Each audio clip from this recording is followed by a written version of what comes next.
అందరికీ నమస్కారం. వసుంధరాస్ వరల్డ్కి స్వాగతము. ఈరోజు నేను చూపించే special recipe vangibath masala powder. ఇది 6 నెలల వరకు ఏమీ పాడు కాదు. వాంగిబాత్ మసాలా పొడికి కావలసిన పదార్థాలు: 1 కేజీ మినపగుండ్లు, 1 కేజీ శనగబ్యాళ్ళు, 1 కప్పు కరివేపాకు, 3 వట్టి కొబ్బరి గిన్నెలు, 1 తులం చెక్క, 1 తులం జీలకర్ర, 1 తులము ఇలాచి, 1 తులం మొగ్గ, 1 తులము గసాలు, 1 తులము లవంగాలు, 1 స్పూన్ ఇంగువ, 1 తులము మిరియాలు, 1 తులము పూత, 100 గ్రాములు ధనియాలు, 1/2 కిలో వట్టి మిరపకాయలు, తగినంత ఉప్పు, మినపగుండ్లు, శనగపప్పు బాగా వేయించి ఇలా మెత్తగా ఇంట్లో మిక్సీ పట్టొచ్చు.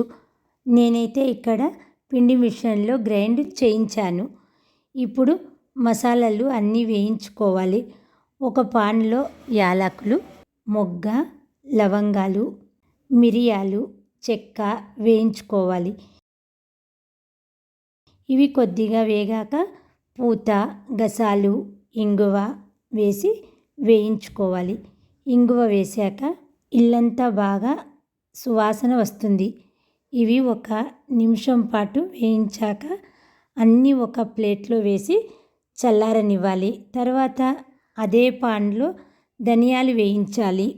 ఇవి ఎరుపు రంగు వచ్చేంత వరకు వేయించుకోవాలి.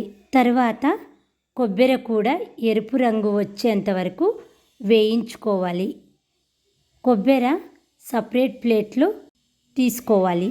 తర్వాత ఎండుమిర్చి, కరివేపాకు, కొద్దిగా ఆయిల్ వేసి వేయించాలి. ఇవి ఒక 2 నిమిషాలు బాగా వేయించుకోవాలి. కరివేపాకు పచ్చివాసన పోయేంత వరకు వేయించాలి. ఇవి వేగాక జీలకర్ర వేసి 1 నిమిషం వేగాక స్టవ్ ఆఫ్ చేయాలి. ఇప్పుడు చల్లారిన మసాలాలు అన్నీ మిక్సీ పట్టాలి. ఇలా పొడి చేసుకున్నాక కొబ్బరి గ్రైండ్ చేసుకోవాలి.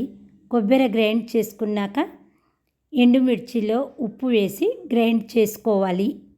ఎండుమిర్చి పొడి చేసుకున్నాక మినపపప్పు, శనగపప్పు పొడి అంతా మసాలాలు అన్నీ బాగా కలుపుకోవాలి.